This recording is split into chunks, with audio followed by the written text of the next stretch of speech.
नैवेद्यहरू तार पारी आरसीमा ओमकार लेखी गंगा जलले स्नान गराउनु माला पहिराई धुपदीप नैवेद्य र फलफुल र कस्तुरी मेवा मिष्टान्न वस्त्र भेटी गराउनु अनि एक चित्त भएर स्वस्थानी परमेश्वरीको स्तोत्र पाठ जप ध्यान गर्नु अर्घ दिनु ईश्वरी भनेर मनले इच्छित वर माग्नु अनि प्रसाद झिक्नु र अष्टोत्तर सयमा 8 रोटी 8 अक्षता 8 यज्ञ सूत्र 8 पान 8 कुर्का सुपारी सगुन समेत आफ्ना पुरुषलाई दिनु पुरुष नभए छोरालाई दिनु छोरा पनि नभए मित छोरालाई दिनु मित छोरा पनि नभए मेरो अमुक काम सिद्ध होस् भनी गंगावा नदीमा बगाउनु 100 रोटी आफूले फराहार गर्नु रात्रिमा जागराम बस्नु यति गरिसकेपछि तेरा सम्पूर्ण पाप नाश होलान् हे पापिनी यसमा अन्यथा नमानेस् अब हामीहरू जान्छौँ भनी अप्सराहरू स्वर्गमा गए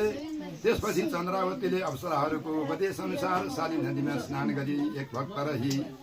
एक चित्त गरी श्री स्वस्थानी परमेश्वरलाई छोरीलाई मनले सम्झिरहिन् यही क्रमले व्रत गर्दा चन्द्रावतीको पाप घट्दै गयो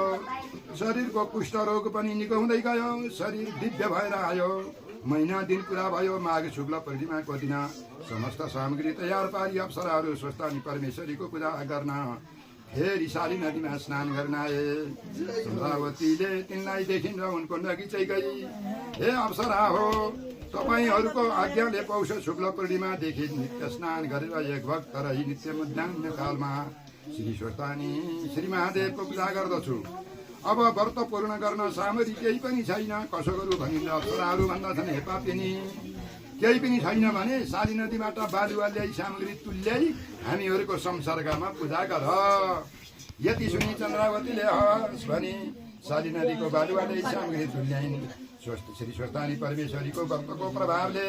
चन्द्रावतीले तुल्याएको अर्थात् मनले चिताएको बालुवाका सामग्रीहरू सिद्ध भई तयार भए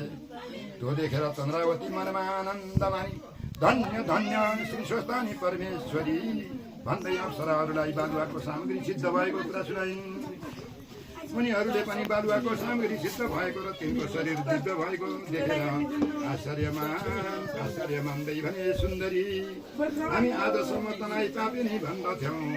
तर आजदेखि तेरो नाम पुण्यवती भयो भनेर आफ्नो संसर्गमा व्रत गराए चन्द्रावतीले पूजा गरिसकेपछि अर्घती स्तुति गर्न लागिन् हे जगदीश्वरी अघि मैले अहङ्कार गरेर हजुरको निन्दा गरेको अपराध क्षमा गर्नुहोस् हे ईश्वरी सम्पूर्ण प्राणीका हृदयमा बसी पाप पुण्यकी साथी भइरहेकी यस्तै हजुरलाई कोटि कोटि नमस्कार हे परमेश्वरी एक मूर्ति त्रिमूर्ति ब्रह्मा विष्णु महेश्वर भइरहेकी यस्तै हजुरलाई कोटि कोटि नमस्कार हे भगवती पृथ्वी जल तेज वायु आकाशी पाँच पञ्चम भूत पनि हजुर देवताकी देवता पनि हजुर अति स्थूल र अति सूक्ष्म पनि हजुर यस्तै त्रैलोक्यकी अधिपति हजुरलाई कोटि कोटि नमस्कार हे ईश्वरी हजुरको स्तुति गर्न शेषनाग र शारदाले पनि नसकेको म कसरी सक्दछु म पापिनीको अप्सराहरू बिदा भई स्वर्ग गए अनि चन्द्रावती सारी नदीका किनारमा खरको झुपडी बनाई श्री स्वस्थानी परमेश्वरीलाई मनले सम्झी रात्रिमा जागराम बसिन् प्रातः काल भएर साली नदीमा स्नान गरी अष्टोत्तर सयमा 8 रोटी 8 अक्षता 8 पान 8 कुर्का सुपारी सगुन समेत लिई ईश्वरी मेरा स्वामी यहाँ छैनन् कसलाई दिउँ मेरा पति नवराजसित चाँडो भेट होस् भनी साली नदीमा बगाइदिन् 100 रोटी आफूले फलाहार गरिन् अनि स्वस्थानी परमेश्वरीको व्रतका प्रभावले चन्द्रावतीको पाप रोग निको भई अघि भन्दा पनि दिव्य देह भयो त्यो देखेर मनमा आनन्द मान्दै धन्य श्री स्वस्थानी परमेश्वरी भनी बारम्बार प्रणाम गर्दै भई नीति स्कन्द श्री स्कन्द पुराणे केदारखण्डे महागमात्मे कुमारगस्त्य संवादे श्री स्वस्थानी परमेश्वर्या व्रत कथायां चन्द्रावती व्रत कीर्तन नाम